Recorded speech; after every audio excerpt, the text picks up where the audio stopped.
마태복음 17장 14절에서 27절입니다. 17절. 예수께서 대답하셨습니다. 아, 믿음이 없고 타락한 세대여. 도대체 내가 언제까지 너희와 함께 있어야 하겠느냐? 내가 언제까지 너희를 참아야 하겠느냐? 아이를 데려오너라. 예수님의 격한 반응은 모세가 시내산에서 산 아래로 내려왔을 때 우상 숭배에 분노한 것을 연상케 합니다. 떠날 날이 다가오는 상황에서 예수님이 안 계신 동안 제자들은 하나님 나라를 누리지 못했고 무리들은 하나님 나라에 대한 불신을 보였습니다.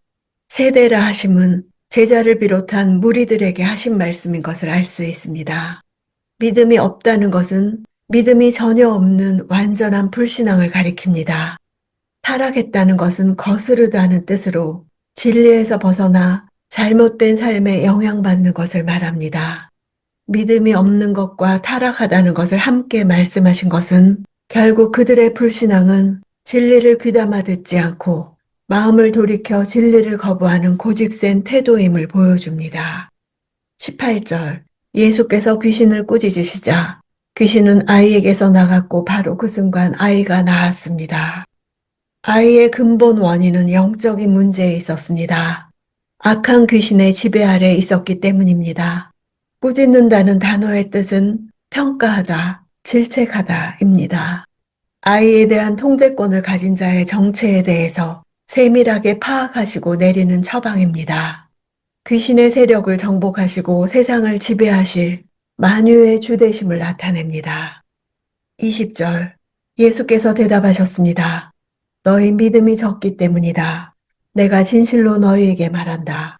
너희에게 겨자씨 하나일 만한 믿음만 있어도 이 산을 향해 여기서 저기로 옮겨가거라 하면 옮겨갈 것이요. 너희가 못할 일이 없을 것이다. 적은 믿음은 믿음이 없는 것과는 다릅니다. 적은 믿음은 믿기는 믿지만 위기의 때에 역사하지 못하는 믿음입니다. 믿음이 적으면 믿음의 능력을 발휘하지 못합니다.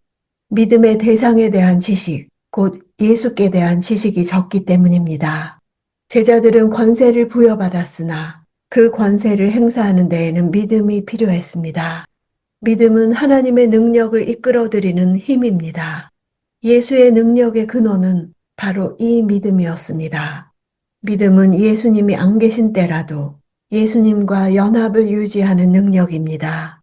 산을 옮긴다는 표현은 불가능한 것을 행하는 것에 대한 격언적인 표현입니다. 겨자씨와 산은 표면적으로 볼 때 크나큰 대조를 이루면서 산을 옮기는 것에 대한 불신을 불러일으킵니다. 불가능을 가능케 하는 것은 하나님의 능력입니다. 즉 겨자씨 믿음은 하나님과 연결함으로써 하나님의 초자연적인 역사를 이 땅에 실현하게 합니다. 믿음은 그 양이 적을지라도 어떤 문제라도 해결할 수 있음을 말씀하십니다. 믿음은 하나님의 말씀과 그 뜻을 믿는 것이지 자기 신뢰나 신념과는 다릅니다. 이 장면은 오늘날 병 걸린 사람들을 도울 능력이 없는 교회와 무능력한 성도들을 떠올리게 합니다. 23절. 그리고 그들이 인자를 죽일 것이다. 그러나 인자는 3일 만에 살아날 것이다. 그러자 제자들은 큰 슬픔에 잠겼습니다. 제자들은 예수의 순환 예고에 온 정신이 쏠려 그 이후에 있을 영광스러운 부활에 대해서는 관심을 가질 만한 여유가 없었습니다. 그들은 반쪽 계시만 이해하고 두려움에 휩싸일 수밖에 없었습니다.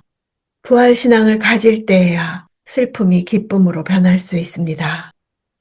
25절. 베드로가 대답했습니다. 넷입니다. 베드로가 집으로 들어가니 예수께서 먼저 말을 꺼내셨습니다. 시몬아, 너는 어떻게 생각하느냐? 이 세상의 왕들은 누구로부터 관세와 주민세를 거두느냐? 자기 아들들이냐? 다른 사람들이냐? 성전세는 대개 6월절 한 달 전쯤에 납부합니다. 본문은 마태만이 기록했습니다. 세리였던 마태는 당시 이슈가 되었던 성전세에 대해 기록하고 있습니다. 성전이 완전히 파괴된 주후 70년 이후에 로마 정부는 로마에 있는 주피터 신전의 유지를 위해 성전세를 다시 부과했습니다. 이에 대해 유대인들은 격노했고 계속되는 불평으로 주후 96년에 취소되었습니다. 마태가 글을 쓴 것은 주후 80년대 초반이었을 것인데 로마에 다시 할당된 성전세가 엄청난 논쟁을 불러일으키는 이슈일 때였습니다.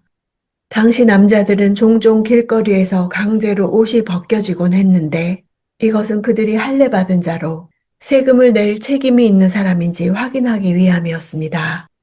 그리스도인들은 자신들을 하나님의 아들로 여겼습니다.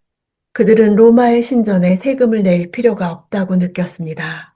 그러나 세금 거부가 나쁜 본보기가 되지 않도록 하기 위해 또 로마 당국과의 대결을 유발하지 않도록 세금을 냈습니다. 예수님이 그렇게 하셨기 때문입니다. 마태는 당시 세금에 대한 기준을 제시하고 있습니다. 예수님은 율법으로부터 자유로우셨지만 사람들을 실족시키지 않도록 모든 면에서 율법에 복종하셨습니다. 면책권을 주장하고 의무를 면하는 구실로 자신의 자유를 사용하기를 거부하시고 자기 권리를 자발적으로 포기하는 좋은 본보기를 세우셨고 이것이 마태가 기록할 당시의 원독자들에게 기준이 되었습니다. 27절. 하지만 그들의 비위를 건드리지 않도록 바다에 가서 낚시를 던져라. 처음 올라오는 고기를 잡아 입을 벌려보면 1세겔짜리 동전 한 잎이 있을 것이다. 그 동전을 가져다가 나와 내 몫으로 그들에게 주어라.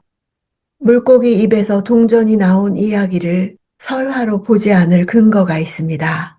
낚시꾼들이 알고 있듯이 물고기는 밝고 반짝이는 물체에 끌리는 성향이 있습니다. 누군가 호수에 빠뜨린 은전을 삼킬 가능성은 충분합니다.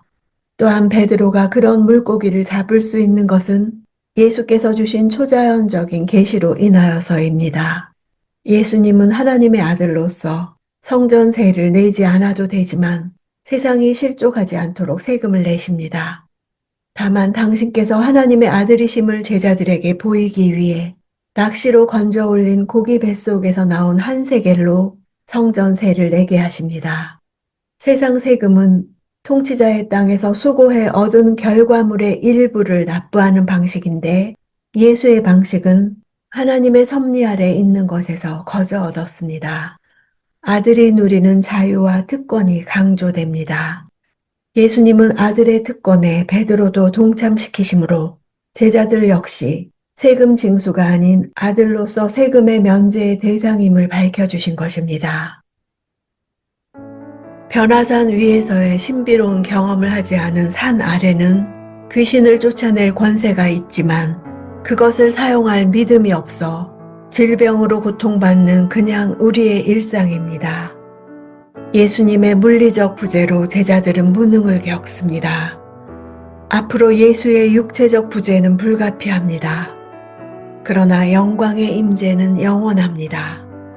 제자들은 그 격차를 믿음으로 채워야 합니다.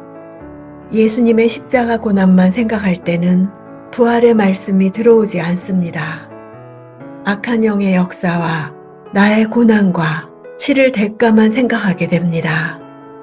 영광만 생각하는 것도 오류이지만 고난만 생각하는 것도 오류입니다. 하나님은 십자가를 계획하실 때 부활도 함께 계획하셨습니다. 그것이 완전한 복음입니다. 나의 상황만 생각하는 나의 한계를 넘어야 합니다.